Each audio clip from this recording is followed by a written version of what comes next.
We first started thinking about Pentagon Park in September of 2011. Pentagon Park was a behemoth property that had a lot of problems, a lot of absentee ownership, and a group of tenants that seemed to be fleeing from it. Well, everybody who is in the real estate world or who's lived in the western suburbs knows of or has driven by Pentagon Park. Even if they didn't know the name, they would drive by and go, man, that's a big campus of buildings and they are really ugly.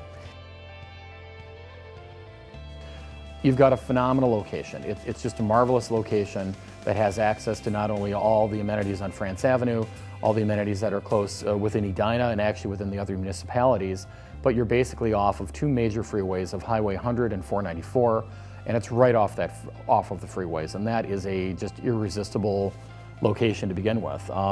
Everybody knows where the location is, but let's face it, Pentagon Park, for the last almost 20 plus years, synonymous with failure. It's needed redevelopment, and I think the real question before it is, what should it be?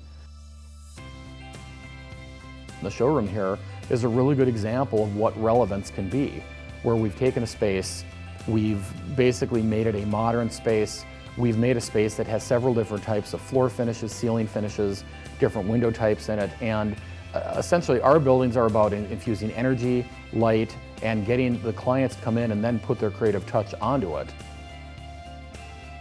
Opening the ceiling and thus driving more volume and more light throughout the space, I feel that we've created kind of an edgy, creative space that is unique to this market here in Edina.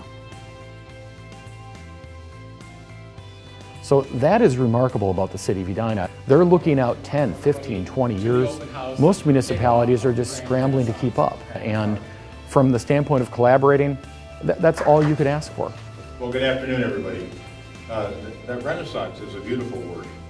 Several comments were made so they're basically standing within the showroom, which has been finished, and then they're looking across the way at something that hasn't been finished and kind of scratching their head saying, you've done this with that, which is exactly the result we're looking for. I think one of the more interesting comments that I also got was somebody who came up to me, they were looking at a light fixture that was in the showroom that was over a conference table, but they said, you know, I really want to have this type of ceiling finish and that type of floor finish. And what they were doing was exactly what we hoped for. They were looking at finishes that we had within the showroom, and they were making matches of the different finishes, saying this is what they felt would personalize their space. These buildings have become relevant again because someone actually has put the time and the energy into them. That's what's important. People seem to now have hope because Pentagon has been synonymous with failure for 20 years.